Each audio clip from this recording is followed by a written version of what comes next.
Hello, apps here from Dimp Digital. Welcome to Idle Game Chat. This is the weekly video games podcast where we give our impressions of the games that you can play today and react to the latest news from the wonderful world of video games.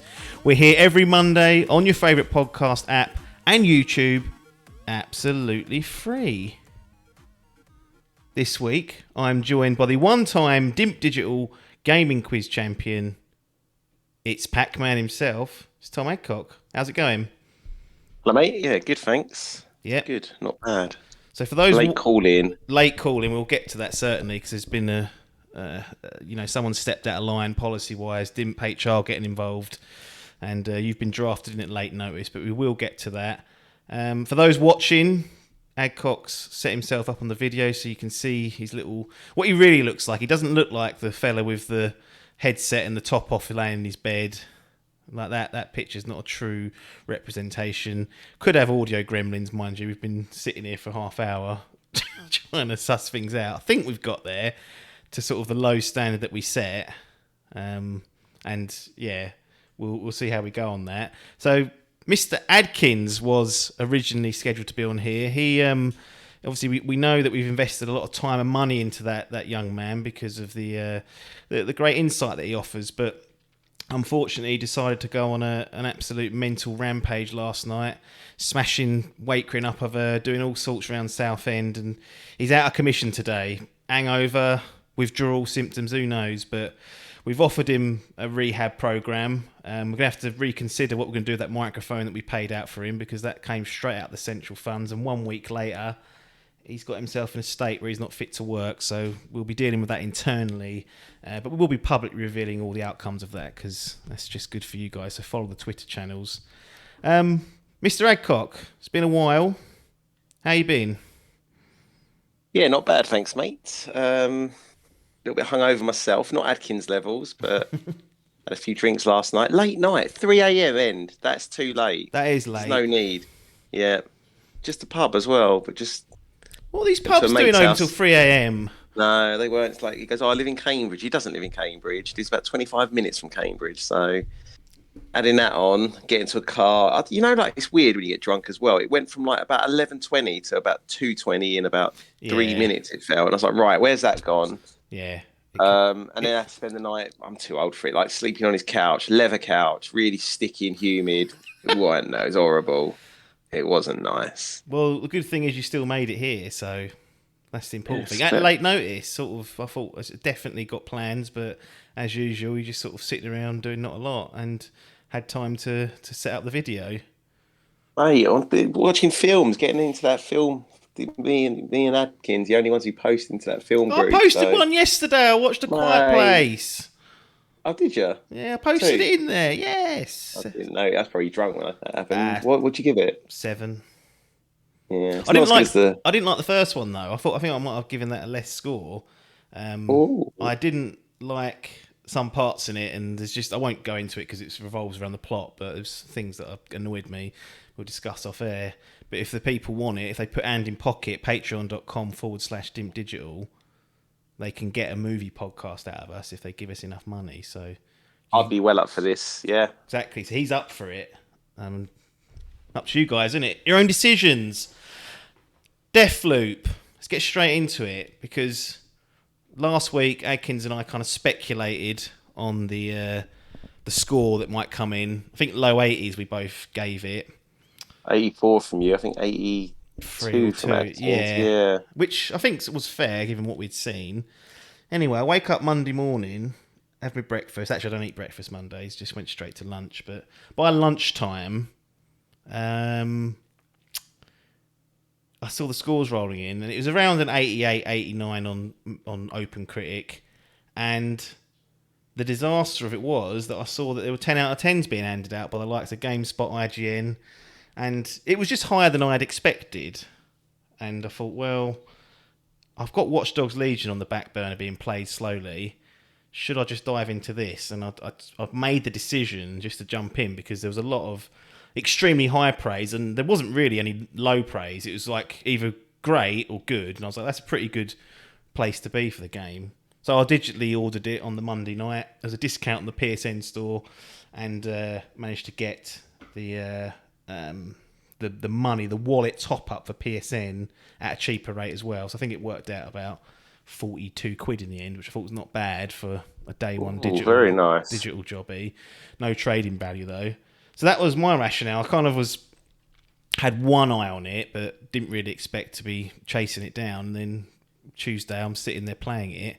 What say you? Was this sitting there and you was like, right, countdown mode, I'm waiting for Deathloop, like it's the big game for September, that's what I'm interested in? Or again, was it saw the reception and thought, right, I'm going to jump in on this? Yeah, exactly that. I think like the PlayStation just, well, I guess gaming generally for me over the summer has just kind of taken a back seat anyway. That football, isn't and it? Well, yeah, I don't, you just can't really. I keep like not jumping off games, and like to be honest, my house is a bit of a mess. We're having a lot of work done, so just the actual setup is physically quite difficult at the moment. It's annoying, but anyway, PlayStation's sitting there collecting dust, and yeah, no, I knew it was coming out. I'm not really a first-person shooter type guy, and I didn't really have much of an interest. I saw the trailer and thought, interesting concept. That was it. But yeah, saw those reviews drop, and I was like, fucking hell, right, okay, might as well give it a go. So, similar to you, except for non-digital. Yeah. Done a little Google for UK best price for Deathloop, and there it was at base.com. Annoyed me, though, because ordered Monday, had some problem with delivery, came Wednesday. To be fair, it's not Amazon Prime, mate. Like, Monday, I'd expect it when. That's good, I think. No. If you had it on pre-order since last week, I'd be well with you. I'd be like, yeah, it should be coming day one. But I didn't play it till Friday anyway, so I don't know why I'm complaining. But there you go. Well, reviews can make a difference. They're a useful barometer. We might get into that later on if we don't take too much time talking about Deathloop. So you've given it one session as far as I know, a couple of hours sort of in the tutorial area. I've finished it and I've played a little bit sort of, not post-game, but like dabbled a bit more with like some of the optional stuff and the invasion mode. I had a little go at that this morning, playing as like Juliana, who comes in and sort of invades the game. So I'm ready to sort of give a full report on it. So I'm prepared to do that. But I do want to just touch with you first of all and let you kind of give us your early impressions of it, because I'm wondering in my head whether it's similar to mine, and I don't want to lead you, but I'll let you just kind of high level. What are you thinking? Is it worth your investment so far? And you looking forward to getting more stuck into it? Yeah, I've had a couple of goes on it now. I think maybe maybe I'm not through the tutorial because I don't really understand where. In fact, I don't know if I am or not. Maybe makes me feel like I am still in the tutorial. Although I can now go to any like day and time that I want. So maybe I'm not. Who knows? Yeah. Does that mean I'm out of it then? Pretty much, yeah. I mean, we'll talk about the infusion system later. That's like probably the last part of that. But once you can kind of freely choose where you do things, and if you've got leads coming up that you can track, then in my eyes you're kind of there already. Okay. So yeah, I like it. I'm enjoying it. I'm quite confused still. Yeah. But I'm leaning on my like Hades knowledge. I know, like I guess it is kind of similar in there's a loop. And I remember being very confused on that. And just by repetition, you do eventually learn how all the systems work. Because I think that's the thing, system-wise, very confused. Yeah. I've now, I think, got my head around the actual makeup of the game. So you've got the 4 areas. Yeah. You've got 4 times a day. Correct. And then you can visit any of those times a day in areas at any point you want by just forwarding time, waiting, and then the loop resets. Yep.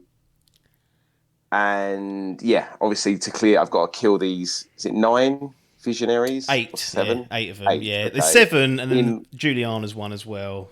Okay, so in one day, that's the aim, right?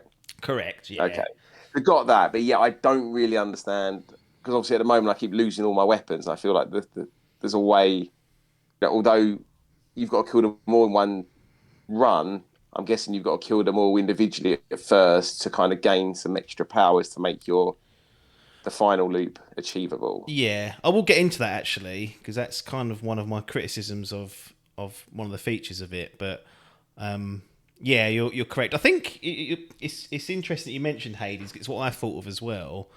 That's not a time loop because everyone kind of remembers in the story. Everyone comes along on the story with you, but it's the same mechanic. Like you restart from scratch almost, and you go back out there and kind of until you break it and escape out of Hades. That's like the aim of the game of that one. So it's definitely mechanically very similar in that sense, which was interesting because we've had a few of these. I've been hearing Returnal's very much like that as well, like 3 games in the last 12 months, like quite high profile, and also a lot of films. Like I feel like a day loop is becoming a real genre now. Yeah, what was that Tom Cruise one that I liked? World of Tomorrow, The Edge of Tomorrow. Yeah, Live Die Repeat, Edge of Tomorrow. Yeah. There's another one called Palm Springs that came out recently where I've seen that. It's good. It's comedy. It's Andy Samberg like stuck in a wedding day. It's decent. Oh, and then I watched another one called it's like the worst setting. Is it a hot day? It is pretty hot. I think they're in the desert. Yeah. Oh, poor bloke. There is a swimming pool though. Okay. And I watched another one called Boss Level, like really video game centric one. But yeah, like real like that. It was like Groundhog Day got made in like whatever 85. Oh, yes. No one touched it for 25 years, and now all of a sudden they're gone.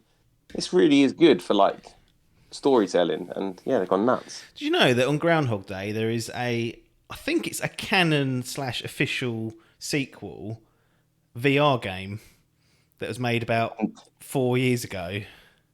No, I did not know this. Have a look up for it. I'm pretty sure it's like all been like signed off and it's like, yeah, this is proper.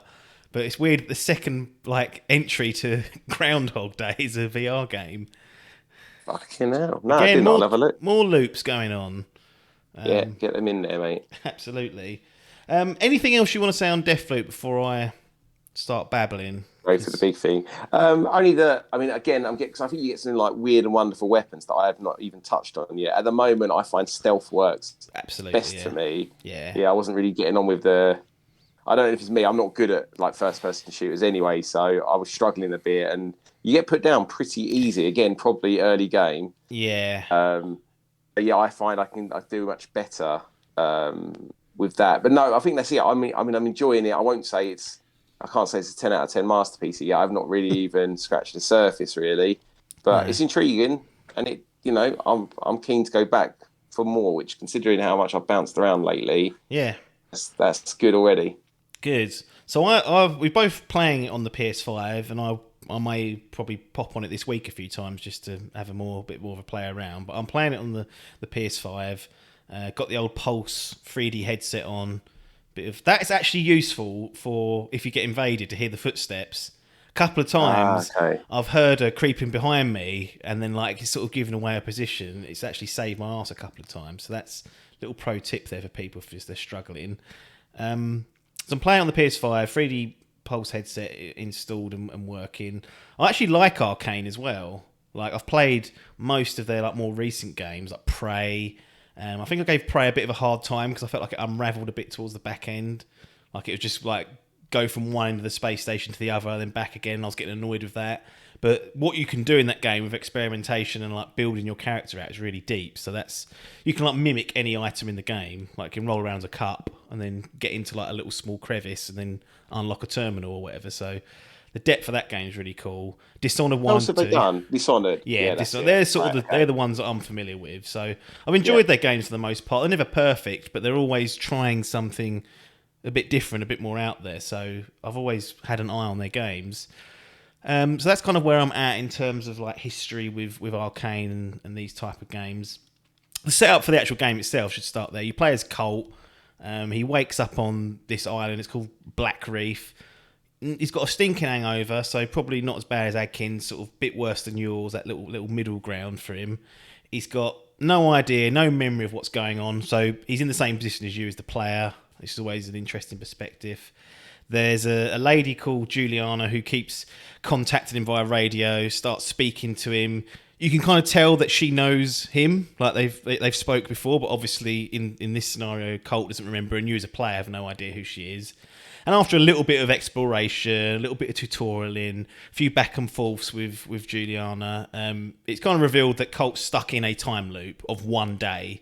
So it's one day that he's stuck in, and the only way to break the loop is to kill what they call visionaries. And there's 8 of them, like I said.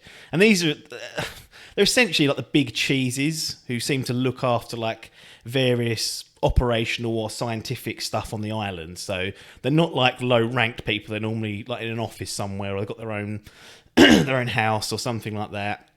And the key thing is only Juliana and Colt retain any knowledge the next time the loop restarts.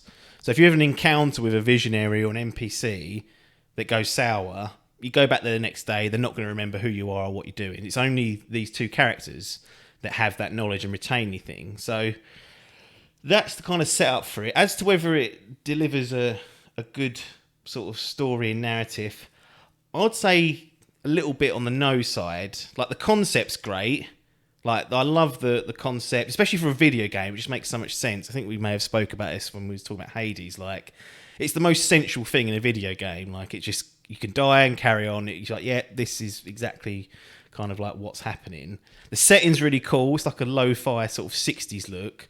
Not quite as advanced as Alien, but sort of looking a little bit that way. Big, like, chunky keyboards, all that good stuff. But, yeah, I just found that it's just tricky because a lot of the story comes through talking to Juliana and finding out things from her, but also finding like audio logs and notes. That's a big part of the game, is like reading someone's computer or finding a piece of paper. And it's just never the most satisfying way to deliver a particular story. Now, outside of like the basic understanding that we've got to break the time loop and kill these 8 people, I don't think there's really a great deal of like interesting like substance underneath that. Like, you find out stuff about mysteries about the island and Colt and all that stuff, sort of all there in the background, sort of as you unravel things.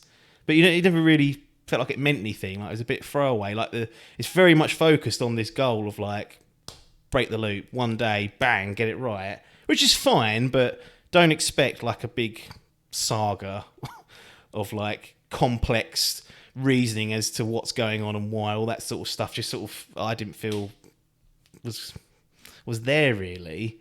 And I think that's where the design of the game makes it difficult to do that, because you're kind of setting these walls up where they don't really take control off you as Colt, so they can't really do a cutscene and like have someone sitting there telling you the war and peace of what you're about to do next. It has to kind of be delivered to the player in a dynamic way, and one of the only ways to do that is through audio notes and whatnot. So it is tricky. Hades, I feel like, done a much better job with a similar concept.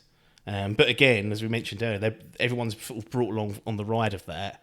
Like, everyone's, you just died again. And it's like, it's part of the storytelling. So I'd say on that front, it's a little bit weak. Voice acting's great. Like, Juliana and Colt, really good.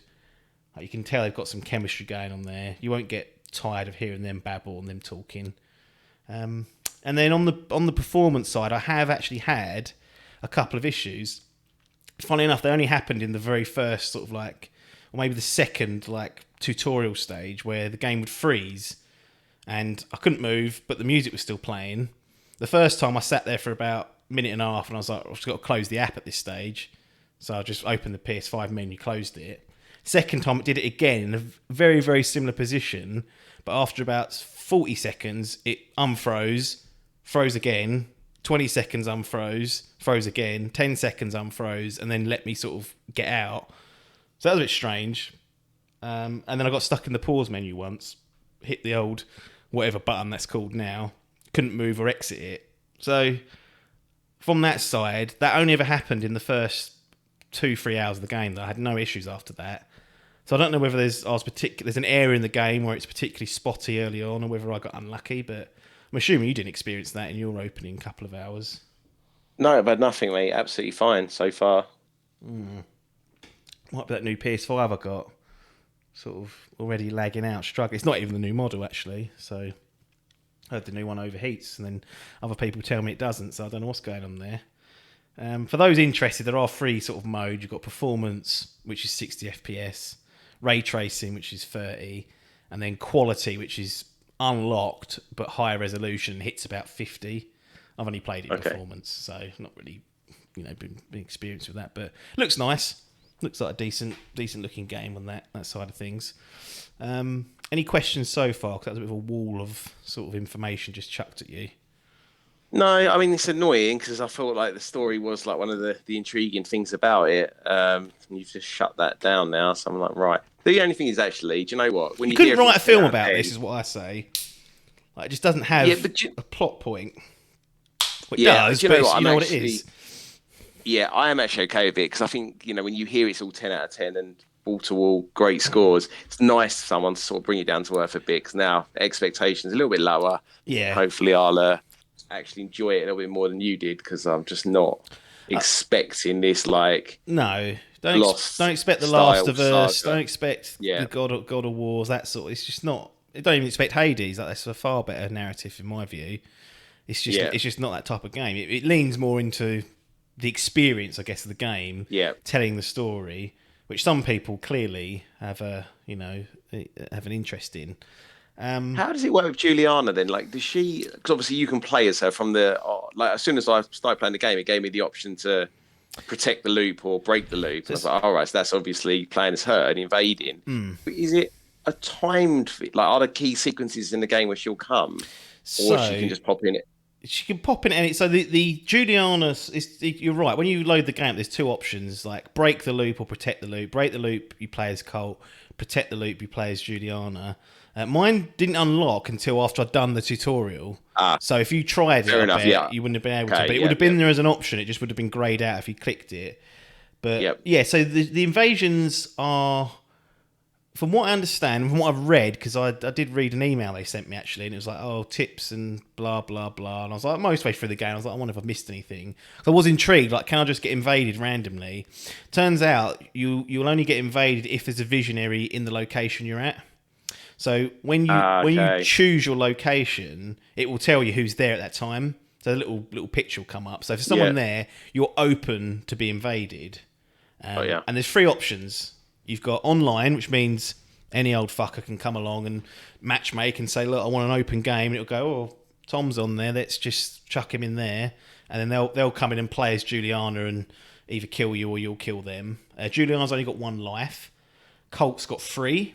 So you can die 3 times before you die as Colt and the loop resets. So that's handy to... Oh, hang on. So if I play as Juliana coming to your game, I've actually got to kill you 3 times? Or you got to die 3 times? Yeah, I've got to die 3 times. Yeah, so if I fell off a building and died, that counts, obviously. If the if the Eternalists, who are like the fodder enemies in the game, if they kill you, that counts as well. Just you might even invade and I'm free like a 2 or 1 life down. Like that's happened to me when I've already died and then someone's come in late doors. I'm like, right, they're at a real advantage here. So the invasions when you're Colt are very disruptive, but they can only happen at those times. I tried the other mode, so by default it left online on, and for about 2/3 of the game I left it on. And there was a couple of times when I was like, there was a certain thing I wanted to do at a certain time of day. It was in the morning on a specific map. And I'd go in, as soon as I got out the door, invasion. And you can't just leave. You can't just, when you get invaded, you can't just go back through the tunnels. The doors lock, don't they? The doors lock when Juliana invades. And you have to go to a point in the map and unlock the doors on an antenna, like hack it with your little device that you've got. So you can't just bail out. You could pull the internet plug out, I suppose. You could just that would do it. But I got invaded on this same thing like 4 times in a row. Like I was just trying to do this one thing. It's like a 5-minute job, and I just wanted to get to A, get back, and then I'm done. Every time some fucker would come in and invade me. And I'll tell you what, I won 3 out of the 4. So it wasn't like I was getting bombed every time. But what was happening was Juliana drops like a shitload of stuff. And at that point, I'll talk about the infusion and Residium later on, but she drops a load of stuff that you can harvest and keep, and it just fundamentally kind of upgraded my character really quickly. So rather than risk going to point A and doing what I was going to do, I was back in the tunnels and infusing stuff and keeping stuff. So what happened was, after that incident, I'd been invaded a few times before that. Probably had about 60-70% win record, because you've got a couple of lives and whatnot. But by the time I'd been invaded that many times, it felt like it was quite often, I'd equipped all the powers. So, you know what you said earlier, where you get the power from killing the visionary? Yeah. That was completely lost on me, because I just killed the invaders, and she drops whatever powers they're using. And I was like, it's expedited like a whole chunk of the game here, because I've got the powers off of Juliana, and I've got these fucking shit hot weapons as well. So honestly, about 4 hours in, I was already like packing some heat, and I was like, right, I'm already like equipped here to start doing some real damage. So that part of it I felt was a bit unbalanced. When I switched it to friends only, because I knew you had it, although I don't actually think we're friends, so it wouldn't have worked. But I knew Adkins is playing it as well. I was thinking maybe he'll jump in and invade me and whatnot. The frequency definitely lowered, and what happened was, if it wanted to invade me, the game, and none of my friends were doing it, it sends an AI in, and they're a little bit more manageable for two reasons. One, they're not as skilled. Well, I say that. Some of the people that came into like one person came in and fell off a cliff straight away. And again, I was just rewarded with all this stuff, and I was like, I haven't even done anything. Another bloke came in, left the body there, just died, and I was like, brilliant, just got all this free stuff, like hooked all that up. So they're not always as clever, but she comes at you, like, whereas some of those rats like sit there hiding and stuff. So they disrupt you in that way. So what was I saying? So anyway, so that they happen less often with the AI, and like I said, they're a bit more come towards you. It's a bit more of a straight battle. You win or you lose, and then it's the end of it. But the second reason why it was better in my view was that there was no lag. Like a couple of times. I'd say 40-50% of the time when I had someone invade me, they were like jumping all over the place, and it was really, really difficult to kill. And one time they managed to they weren't using powers, it was just the internet was lagging and it was rubber bands and all this stuff, and I got stabbed and died, and I was like, oh fuck, I got really annoyed with it when that happened. And that was the time I was like, I'm not being funny, I feel like I'm 70% of the way through this, I'm going to turn that onto friends only and see what the difference is. And it removes that problem, like the connection is a bit spotty. And when I went and played as Juliana, I played about 5 games, 2 of them were like that. And I was like, I couldn't move. Colt just killed me. I was like, bloody hell, this is tut. So I felt like the invasion stuff just is a little bit unbalanced. It made me very comfortable very quickly, which some people might like, but it took away that whole process of, I've got to kill them in their sort of natural state where they are without me manipulating stuff. That was all just removed because I didn't need to do it anymore. I was a bit like, not all that. And then, as I said, I played as Juliana a few times. That has its own progression tree. So each time there's loads of what they call feats, which are basically challenges. So one might be survive for 3 minutes, kill Colt with a shotgun, and kick Colt off a build. And these are all like, you don't have to do them in specific instances. They're just there all the time, and you'll get 25 points, 50 points, 100 points, whatever it might be. Then you'll rank up, and it'll give you new equipment. Blah blah blah. You unlock clothes for Colt and things like that. And so is there no actual value in doing it as Juliana like mid game to then like upgrade Colt? It's a separate thing. The only thing you unlock is outfits for him, which you can't even see yourself because it's first person. So not really that good. So it's good as a separate mode. I wouldn't recommend going in it until you finished it though, because you'll dive into scenarios where people are ahead of you potentially, and you'll be like, oh, that's one way it plays out, or that's how it plays out. Like you'll notice that. A little bit of a shame, really, because it's a really good idea, but clearly I've never liked the idea of invasions. Oh, I do, because I like a lot of Dark Souls and stuff. I think it's a good little fun. Do you invade other people though?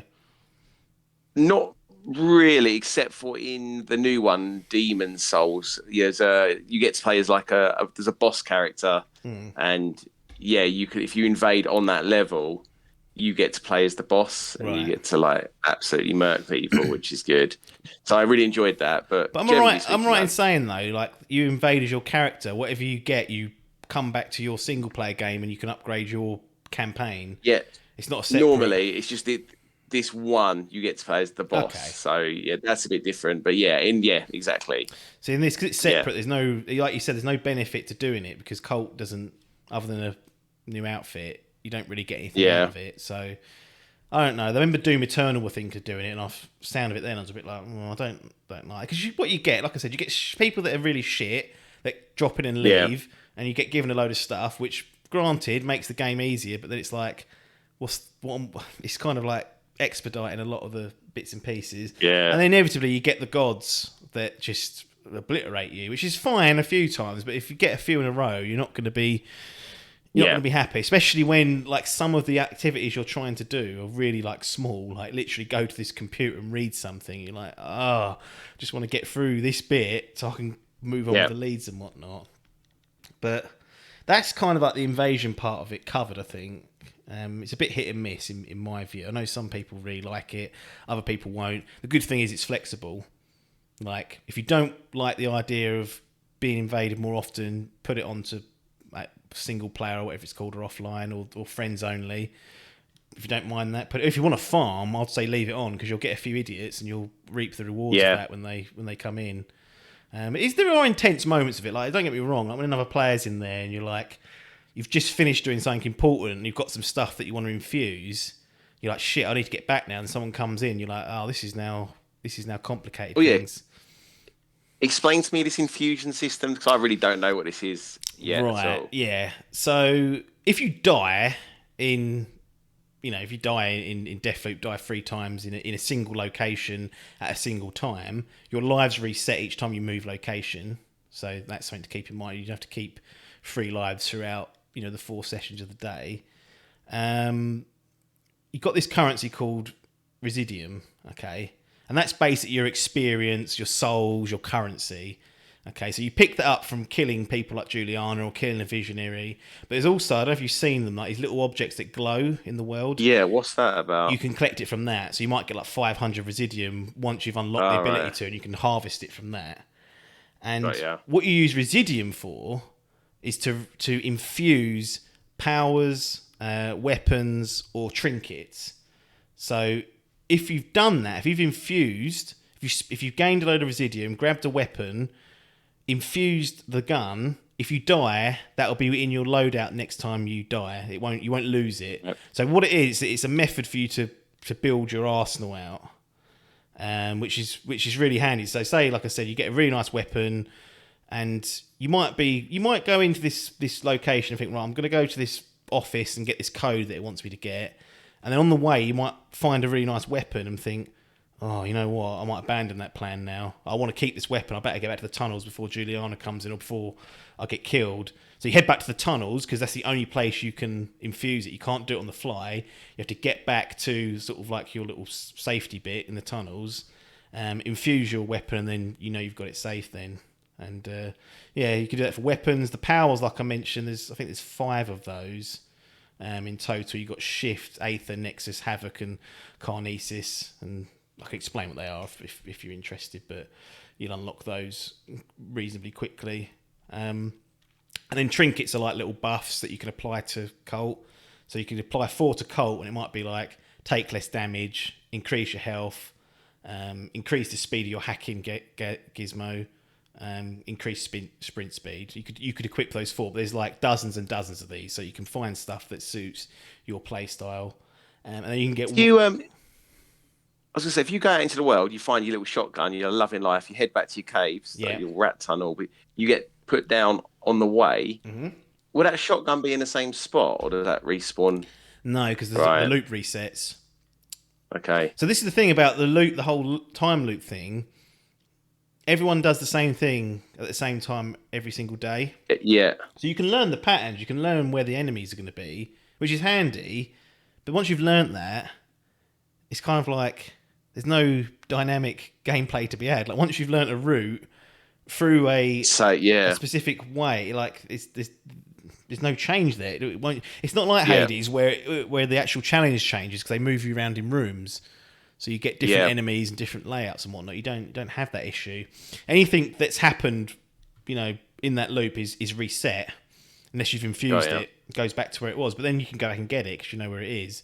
So one of the key terms of it, they're like knowledge is power. And it really does play on that. Like the whole system is about you gaining knowledge and using that knowledge to manipulate these 8 people so that you can fit them into 4 opportunities throughout the day.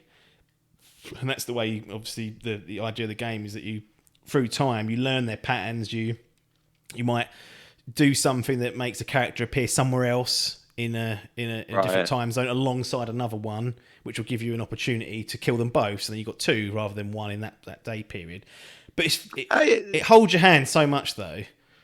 Like everything's got a marker on it. You can choose the way you engage with an enemy. Like you could go in guns blazing, you could go high, you could maybe set a trap, lure them, all that good stuff. But the actual getting people to be where they need to be is linear. There's no player agency at that point. Like it's not like that. It's not like, I thought this really cool idea, let me try this. It's made him go over there. Yeah. It's all mapped out. You have to do what they say, otherwise you can't do it and you won't be able to progress. So that's a little. So there's one way to break the loop, essentially. Yeah, and obviously, like you've still got to execute the plan. That's the part they're kind of leaning on. They want you to execute it properly, but you don't come up with the plan yourself, and you don't deviate from said plan. Like it has to be written down in black and white. So I think that's a little bit of a disappointment because in like Dishonored, for example, like again, you can only really kill them or spare them, but the way you get there, because it's a start on an end of a level, like the way you get there is always going to be different. And that will be the case with this, but I suspect if you look up online, people breaking the loop, they're going to use a very similar method each time because it's going to be the quickest and most efficient way. And there's no player agency in that point, so that's a little bit of a downer. But then it trades it off for the whole interesting concept and setting and gameplay that they try and give you and offer you, but it's not. It's got a few issues, but it's not necessarily a disaster. I like the fact that time. How long did it take you to? I've got 20 hours clocked up on PS5. Okay, but I probably spent 4 of those just post messing around, like playing as Juliana and testing out things and whatnot. So it's probably. I think most people get it done in less than 15. Depends how quick you are, but it's not like a massively bloated game. Like you could probably mainline it quicker than that, but I was at least at the beginning doing a lot of side stuff. It's just that once I picked up a few like powerful weapons, I was like, I can almost do what I want here and get away with it. Yeah, interesting. I like that. That is the sweet spot for me. About 12 to 15 is good. Yeah. The other problem is that, or not a problem, time doesn't advance when you're in. So the way it works out is you've got 4 locations on Blackreef, and there's 4 times a day. You can only visit one place at one set time of day. So if in the morning I go and visit Zone 1 and come out, it will automatically forward to noon, and then I can visit that same place again if I want. But if I visit another place, time that's moves, your one place. That's your one place. So you only got 4 opportunities to do stuff in any day. Where was I going with that? I can't remember what I was going to say now. Something about the time. No idea. Once you're in the location, time doesn't move. So it's not dynamic. So you spend 4 hours in a location if you want, and you'll be fine. Yeah. Right. Okay. I think that's the right thing to do. Yeah, that's fine. Yeah. You don't want to be like, I've got 20 minutes till the dynamic clock sort of ticks over. Yeah. But then it does make things very segregated. Like it's a level at that point that's got no dynamic nature to it. Yeah. Now the maps, the actual locations change over time. Like it starts snowing throughout the day. I don't know if you noticed. Yeah, I did notice that. Yeah. That's quite cool because what that does is that, as well as like just general things like people unlock their offices at certain times or lock doors at certain times, that stuff does change with each time location. That's cool. But where like the snow falls, it forms ice in certain places. And that might give you a path to like a little cave that you couldn't do before. So there are all these cool things that happen. But again, they're very much... it's not like procedural. This has all been placed and hand placed, which is quite good because there's a hell of a lot of like stuff like that, little side bits that you can. Are things like that then quite telegraphed as well? Like, would there be a clue to literally say, check Yeah, back here when it's yeah. So what you'll do is you'll pick up a note and it might say, it'll be like two of the visionaries talking amongst themselves, and they'll be like, "I'll meet here at afternoon on this part of the map," and then you can then check that particular like clue or lead as they call it, and then when you go there at that time, it will show you where that place like is. a waypoint. Then, And the vast majority, you just go there and the thing's there, and you can do what you need to do. There are a few like puzzle elements that don't do that, where it's like, here's a way you could solve it, but we're not going to tell you exactly where or how to do it. You have to kind of suss that stuff out. But that's like, there's hardly any of those. Like probably less than 10% of the stuff, like particularly on the main path. So it is a bit handholdy, really. You're being a little bit negative with this. I am, but yeah. also I know. you've powered through it in a matter of days and stayed in for the after game. So, like, where do you sit? Yeah, well, that's the thing, because there was definitely a stage where I was like, I had the bug for this. I was like, I'll just one more run. Then it was like 1 o'clock in the morning, and I was like, shit, I haven't done this for ages. There's certainly a time. It took longer than I thought, but there was definitely at like the 3 to 5 hour mark where the penny dropped. And I felt comfortable with what I was doing. Yeah. That I was just like obsessed with playing this because it is good fun for what it is. There's certainly some great moments in there. It's just, I think the part of it is that you kind of, I don't know what I was expecting. I don't know what anyone was expecting from this because no one could really and we're having trouble describing it now, and I've played through it. Like, there's so many elements to it, but just given that their past history, I felt like there might have been a bit more player agency with some of the stuff, and there is, but then there's so much hand holding, like go here, go there. Then on the other side, I think, would it be a worse game if you were left like, oh, yeah, it just says go to the warehouse on said island. You're like, what fucking warehouse? You don't know it well enough to know that warehouse A is over there. So I actually, there's part of me that thinks they've done the right thing by overcompensating on this side of things, because you don't want it to be so obtuse. You're not like Dark Souls. Like, you're running around, you're like, where the fuck am I going? I got this item that says woods north, and you're like, that doesn't mean anything to me. Like, I don't know if I'd have enjoyed that any better or worse, to be quite honest. But it's, I think it lives and dies in its concept, and it comes with some baggage that they couldn't solve necessarily. Like, all the gunplay's pretty good. Like, it still feels not the best. Like, don't expect Destiny levels of like mechanics and whatnot, but it's decent enough. Like, it's serviceable, do the trick, and like when you start getting some good weapons and powers and combining those, you can really rip through those fuckers and make yourself feel like a bit of a god. But there's just a few kind of little niggly issues. But as you rightly pointed out, I had the game, I finished it Friday, and I started playing it Tuesday night. Like, I was playing that a hell of a lot in the evenings. Like, I just didn't want to play anything else.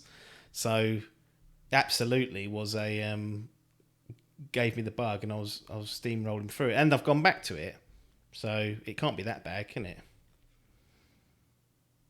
Exactly.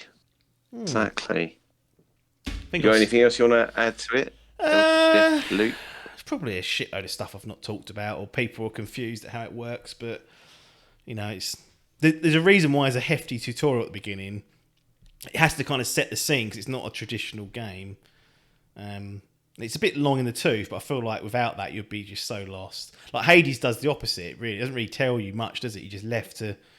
You're like, that dark matter's still with me, but I'm losing all my coins. So in your head, you just work it out. Whereas this is very much... A menu will come up and say, this is what happens, do this. And you'll do it, and you're fine. So that's fine. Yeah, I think overall, like, it is good. The 10 out of 10s do mystify me a little bit. But I'm not going to sit here and say it's a bad game or an unpolished game, because it's, other than the technical issues I had at the very, very beginning, it's pretty flawless from that perspective. And I just feel like maybe there was stuff left on the table. And it might have been because of the reviews and whatnot being so high, but solid. It's a new IP at the end of the day, isn't it? And it's next gen, and it's new. So maybe it's getting a little bump because of that. Yeah, I mean, there's not many games out there like this. Like, absolutely. Not with these sort of production values. In fact, there's none that I can think of off the top of my head. Like, it is quite unique. I know there's a lot of like proper roguelikes. This isn't quite that, because nothing changes from the next loop. It's just that you kind of got to learn the pattern. But there's still like side quests I'm going to go back to and play. So it's, you know, it's good. It's good, not good. Between like on its best day, it's great. On its bad day, it's good. Overall, I'd say silver ranking, 8 out of 10. Exactly. You got to stick to your guns. You said that before it even come out. I did say that. 8 out of 10. 84%. I was fit, like, it was never it's never really in a conversation for a 9 for me, but 8.5 maybe. But then I thought the invasion stuff, I don't think, and that's just a personal thing, I don't like being fucked about with. That kind of brought it down a little bit, and then just some of the linear stuff, and then the performance stuff at the beginning. So I think fair's fair at the end of the day. Definitely, like, if you're interested now that you've seen or heard a bit more about it, I'd say dive in. Like, you're not going to have a bad time with it. Just don't expect like Prey or Dishonored levels of like depth. Like, there's a ton of interesting stuff to uncover, and just like that whole knowledge discovery journey is really, really cool. But, you know, it's not, once you kind of learn it all, it's like, okay, no, I've just got to go off and execute. There's perhaps not enough there for player agency. And you can make it harder for yourself by just doing knives only or whatever, but, you know, people aren't going to do that, are they? Would it be? Is it speed runnable then? I guess it is. If you so you can't. Once you know what you're doing, could you technically do it all on the first loop? Oh no, you need codes and things, wouldn't you? You've got to work. So if you knew so I was thinking about this the other day. I don't think you can without glitching it, because there are certain things that you need to do that require a reset. Right. In order to embed whatever you've done. So I don't. It'd be interesting to know what the minimum, like, genuine. I was like, that's my next sort of like tomorrow at lunch or whatever. I was gonna have a little look to see what, like, is it like 2 loops? Is it 3? Like, what's the, if you did everything correctly, like maximised each opportunity, that'll be fun to watch actually. But, you know, once I got to the plan of like executing it, like, I got pretty good, 'cause I did it a few times. Like, just to see, just to fuck about, and like doing it in like pretty quick, like under half hour. I was like, fuck it. Oh, once you got your plan. Yeah, once I was like, I felt like a bit of an assassin, just like ripping through everyone. I was like, yeah, look, I'm absolutely slaughtering you. And that's good, because what you don't want to do is for it to be like a 3-hour execution, and then you die on 2 hours 50 minutes and have to do the whole thing again. They've made it so that once you've kind of got it all in place, you just got to execute, and you can do it reasonably quickly. I'm assuming wasting time. I'm assuming as you start killing the visionaries, like in the morning or whatever, I'm guessing that kind of changes the story. Is it, you know, like they realise they're getting taken out and start panicking maybe and stuff. That's quite interesting actually, because if you read some of the telecoms between themselves, they'll mention like that exact scenario. So that definitely does happen. Yeah, I like that. I don't know if it necessarily influences where people will go. Like, that seems to be influenced by outside factors. But certainly there's a communication between these characters, and they will leave notes to one another like, "Ooh, Colt's at it again." You're like, yeah. You are right. It could, like, a more dynamic version could be really interesting, that if you kill someone, that changes where that person will be. So it's not always same place every time. No, that's it. So I was Head. Yeah, sort of made a famous now. I was expecting to like finish the game, let you and Adkins finish, and then be like, so how did you do it? Yeah, like, it's just not that. It's just not. No, it's just not really that level. But maybe for another one. But thing is, that sounds amazing, but I guess it's done well. They're not going to change, even if there's a sequel. They're probably not going to change the format too much, are they? Well, it's strange, isn't it? Because this is a Bethesda published game. Arcane, probably the last one you're going to get on. Be the last PlayStation. The last Arcane game you get on PlayStation, probably. I think the last Bethesda published game will be that Ghostwire Tokyo sometime next year. But it's strange. It's ironic that Xbox have been struggling for like so many years for like games. Like, we've always said it, like they just haven't had enough, and Bethesda acquisition will probably sort that on its own. And yet, in the first year of the console, the company they own had already signed up to a year's exclusivity for Deathloop, and it's like now I'm not going to sit here and say it's going to be my game of the year necessarily. It might be. I haven't really thought about it, but it's in the conversation for a lot of people. And it's like, and it's So only, it will it's be on only Game Pass then, like a year from now. that's the route. Yeah, we don't know. We don't know what the Right. timed Okay. exclusivity is, but it will be then. But then by next year, I'll be like, Oh yeah, of old course. that, But mate. yeah, but at least it's a decent game on there, like a proper decent game. Yeah. Good price for you as well, 42 quid. That's all right. That's because you can buy the PlayStation top-ups. You can buy 50 quid's worth for like 42 quid, basically. If that Right. makes sense. Like, Shop 2 Yeah, do yeah, it yeah. quite a lot. CD keys and Instant Games is another one. And I think I have used them, but some people say be a bit careful. You've got to be a bit careful. That's why Shop 2's normally like, I've used them for years for like physical stuff. They like to be trusted and whatnot. But Yeah. like CD keys and Instant Game, I've not had problems with personally. But they will, yeah, So they. what they is the pricing then? Is it just the first party stuff that is the crazy money? That's it. So anything published Right. and made out of like the Sony studio will be like the PlayStation Studios they call it Yeah. will be 70 quid. The rest is just down to publisher. So say for example, Okay. like Psychonauts 2, that was on PlayStation and it was on Xbox, even though it's an Xbox. Again, one of these like holdovers. Yeah. Funny enough, it was 54 quid. It's on Game Pass, but it was 54 quid on Xbox, digital only. 49.99 on PlayStation. I was like, what? What are you doing, Phil? Yeah. Strange, but yeah. So this started at 60, I think, on the digital store. It was 10 or 15% discount if you ordered it before midnight Monday. Yeah. Plus the Whatever you got yourself by for the that's the way to do it if you're smart. in the digital side. To be honest, I've kind of eased. I went out and got the disc console, didn't I, and replaced the digital because now that. Really, the digital one I got because I was like, well, COVID's here. There's no trading in, so there was no point in Yeah. me buying any. Now, obviously, that opens that up, but this was still a pretty good opportunity to get it at a reasonable price. And yeah, now it's there. I can go back to it whenever I want, I guess. If they add like a new mode or whatever, I don't know if they're going to do any of that. But solid, 8 out of 10. Glad I played through it. Definitely had me hooked for a while. I think it starts well. And then perhaps as you get more competent, you kind of like, right, I know I need to know what to do now. I just want to get through this and push through. And like I said about the story side, I don't think that was its strongest point at all. But moment to moment, there'll be a time when you'll get hooked on it and you'll be like, yeah, this is the shit. So Yeah, I am looking forward to actually getting some proper time with it. yeah, I think you'll enjoy it. I wanted to talk briefly. I mean, we've ran quite long there just on Deathloop and the babble and whatnot, but I did want to chat to you about critic reviews because we're in a situation here where me, you, and Adkins have all gone out and bought Deathloop that we weren't planning really to get until we saw some of the sort of critical responses.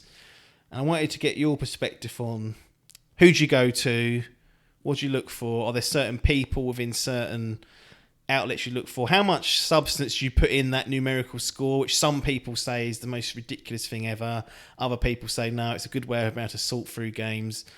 Like, I thought it'd be quite a good time to talk about it, considering, you know, the 10 out of 10s off GameSpot and IGN, which whether you like them or not, they're the two of the biggest. IGN's certainly the biggest. I don't know where GameSpot is, definitely top 5 you'd think. And that will go on the back of the box. That'll go on any trailer now that they have in the future. It'll be 10 out of 10, blah, blah, blah. What's your thoughts on this review malarkey and how the score can influence people and whether it's of any use? Yeah, I mean, it massively influences people, I think, doesn't it? Well, really, are you going to go on except for a recommendation, which is generally only... So, like, for me, with a new game, you know, you can't help when they drop, you'll see those reviews kicking in. And like, we'll talk about it, obviously, within the group anyway. But yeah, so I would just look at all the big ones, you know, IGN, Eurogamer, Polygon, you know, all the standard ones. And if they come in like, if they're all sort of talking 8s and above, then I'm sniffing, basically. You know, depending on the genre and the things. You know, when these were coming in at 10 out of 10s, then I was really sort of like, right, there's nothing else to play. You know, I've got, you know, some time and some money, so I'm in. Then I guess... maybe not so much with games, but if I was listening to like a podcast and they talk, well, it's definitely happened in the past where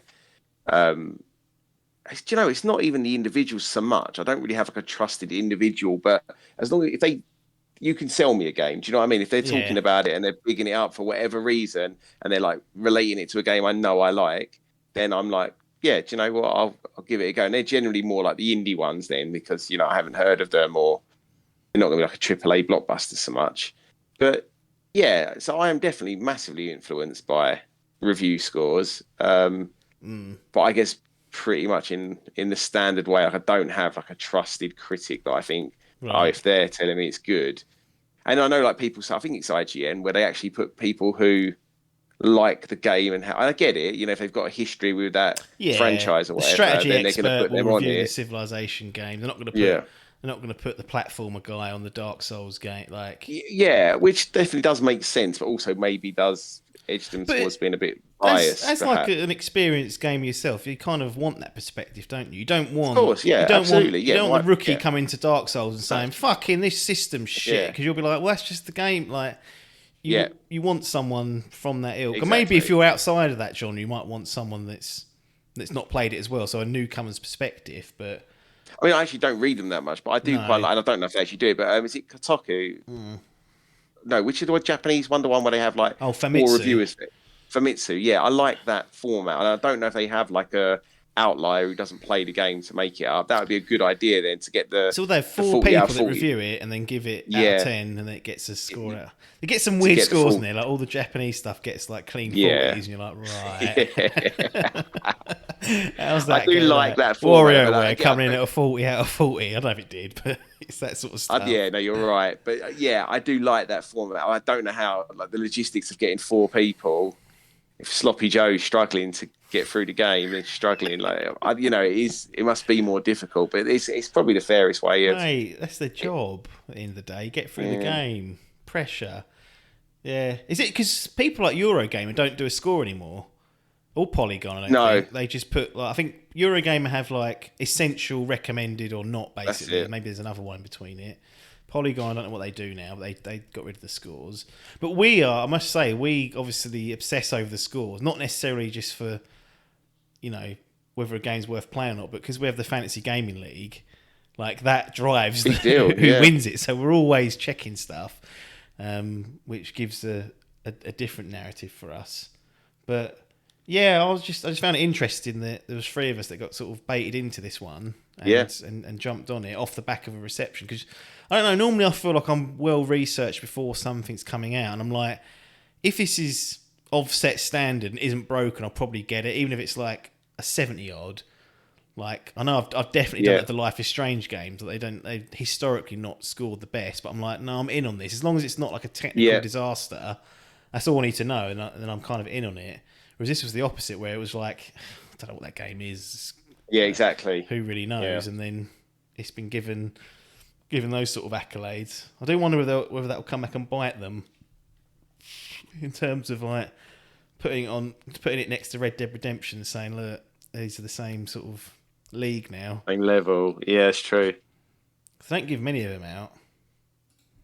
Like GameSpot, I've got their article up here. They've only given 19 games a 10 out of 10, and Deathloop's one of them. Wow. Yeah, I know. Rainbow Six Siege got one.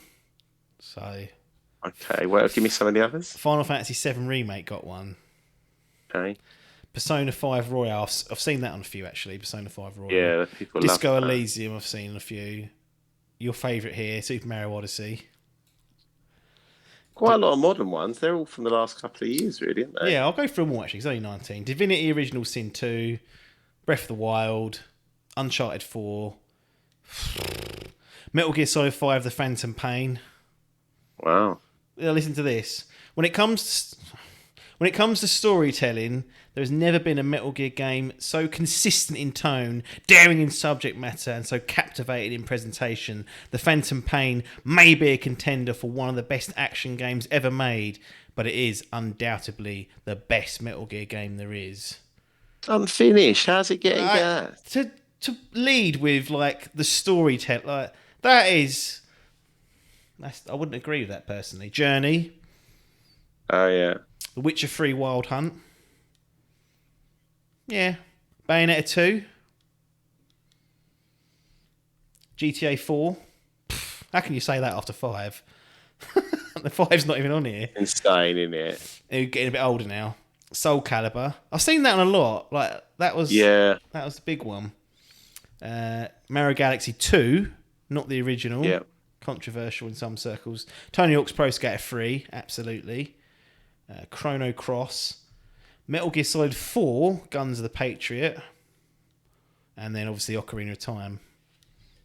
Oh. And Deathloop's on that list. Yeah, that's esteemed. But there is colleagues there. There's the odd one or two that we both raised our eyebrows at. But that's the point of, I suppose that's one thing to cap this conversation off with. It's always just opinions. Like every review is. Own opinions. Like, you can't take it personally if your favourite game gets an 8 and not a 10. But you can, but you shouldn't. But I just find them as a useful, like, temperature check. Absolutely, yeah. Because like you said, if you know the series or you know the creator or you know the genre, that is, like you said, you know you're going to, well, you hope you know you're going to like it, or, you know. You just want to know if it's competent, technically sometimes. That's all I care about. Like, is this a bug-riddled mess, like Cyberpunk? Like, that was, like, that's, like, the biggest, you know, false flag of them all, really. Like, it started off PC, and then as the console stuff trickled in, went down the drain, it's like, like, stay away from this. Yeah. And, you know, some people didn't and were burnt by it. Other people were able to sort of resist, but they do have a place. Some people say they're useless. I'm like, they're clearly not. Like, whether you agree with the opinion or not, there is a level of, like, competency across most of them where, even just from a technical perspective, you just want to know. Yeah, it runs, And for me, like, say, like Resident Evil, the new one, Village, come out. I think that maybe scored like 80s. Yeah, I know I'm going to get it. And obviously, I'm probably can give it half a point more because I love the series. Mate, you gave it half a point less. Yeah. Well, I could give it half a point. I did, didn't I? Yeah. Yes, flat 8. But yeah. It's out on it now. I like it. It's gone up a point. As it should. It's not actually. It was good. But yeah. Here's some of the games that we've got on our Platinum 10 out of 10 list. So we've fucked about with the review process many a times, but I can always go back and identify the top ones because there was always a name for it. And you're like Michael Scott on Beach Day, where he's giving everyone grades. Like, we've settled now. Thumbs up. We've settled 5 now. stars. 10-point must system with a 0.5 modifier, and then you got the Platinum, Gold, Silver, Bronze for like 7 and ups. But the Platinums were like the ones that we were saying were 10 out of 10. So here's what we've got on our list. And this is since Dimp started, which was 2014. So I think all these games are post that. So we've got Uncharted 4, The Witcher 3, the expansion pass. That was me, because I said that's the best piece of DLC ever made for 20 quid. I stand by that. Next one, Last Guardian. That was me again. Sort of love that game, but obviously agree that it's flawed in some circumstances. Yeah, that's bold. That was just, that's not an objective one. Super Mario Odyssey, which I know you hated, but others liked. How's that getting that? Mate, God of War. Who reviewed that? You again? Yeah. I love that. I think that's a great game. You gave it a 7, didn't you, or something horrendous? No, it was poor. No. Well, not poor, but I would not be... It's the highest rated game on Open Critic. Again, we're using the scores now to justify opinions, but... God of War. Yeah. Red Dead Redemption 2. Yeah. And then your only entry on here, Resident Evil 2 Remake. Yeah. Oh, I love that. Yeah. I love it as well. I don't begrudge that. That's since 2014. So not a lot, really, is it? No, but it should. That's exactly. Yeah, that should be the case. No, exactly. Anyway, I'll be handing them out. No, willy nilly like some of these places are. We've just discussed. Bloody hell. Fuck me. Right. I do want to just touch on this one last game because I know you've played a couple of hours of it. You take it away because I haven't got any knowledge of this. I've done no research. I'm just told it's like a little Zelda clone on Switch. You can tell me the story about how you found it as well, but this is your time to shine. Off you go. I can't remember what it's called, mate. Hang on. So you've not finished it as far as I know, but you've done a... I've hardly played it, but it was the game I was playing before Deathloop, to be fair, and now I've switched off. I should play it because I've actually got my Switch upstairs now with me, like, so before bed, and it is that sort of game you can just jump on Hang on, where's my little picture I sent you? It's got a stupid name. Where is it? Oh, there we go. It is called Aggelos. Yeah. Aggelos. Aggelos. Some fella just tweeted it and said it's a little adventure game reminiscent of the best parts of Zelda 2. Probably the worst Zelda, by the way. It's the it's like a lot of it's like a side-scrolling one. Yeah, with like a weird overworld. Anyway, it reminds me more of I actually reviewed it here. Wonder Boy. Oh, yes. The remake. Yeah. Very much like that. So it is like a side-scrolling little adventure with like a hub town, and you go around and there's like little dungeons. It is very Zelda-esque and it is fun to play, but I would say very much like Wonder Boy and like kind of Metroidvania. You know, you'll see an area you can't get there, you get a power, go back and you can get there. But yeah, really fun, and it was like literally £2.50 or something. I haven't really got much to say to it except for that. It was really fun to play.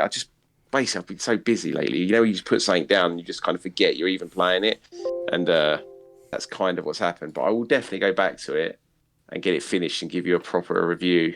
Could be a 10 out of 10. Well, it could be. We don't know, do we? That certainly could be that. Well, I think that's enough. Yeah, I've got very little. Like I said, I've put in about 3 or 4 hours, got to the first dungeon. Beat the first dungeon. So it's like I was expecting it to be done at like 3 or 4 hour mark. Does it feel like it's... Does it feel... Because it seemed like... You know what? Maybe I'm lying. Maybe I've done half that. It might be like a 6 or 7 hour game. Right. Yeah. Fair enough. Well, I think we'll call the podcast to a close. Yeah, I've got Burger King to go and get. Yes, mate. Tasty. Get involved with that. Lovely old Burger King. Right. Close it down. Excellent. Right, everyone, thanks for listening.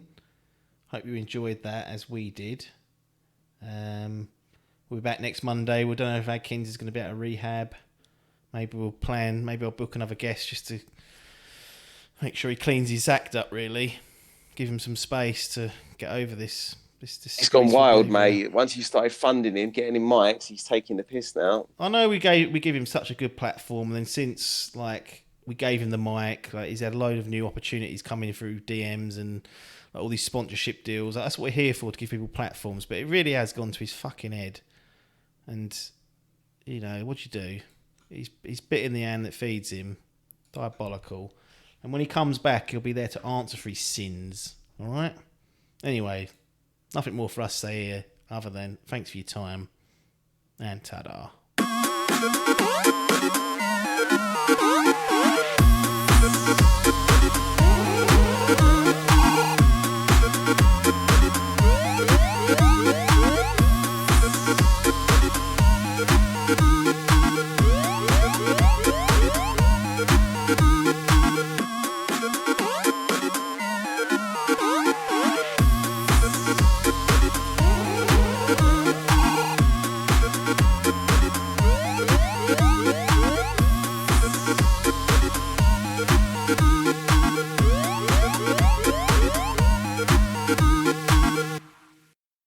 This was a Dimp Digital production.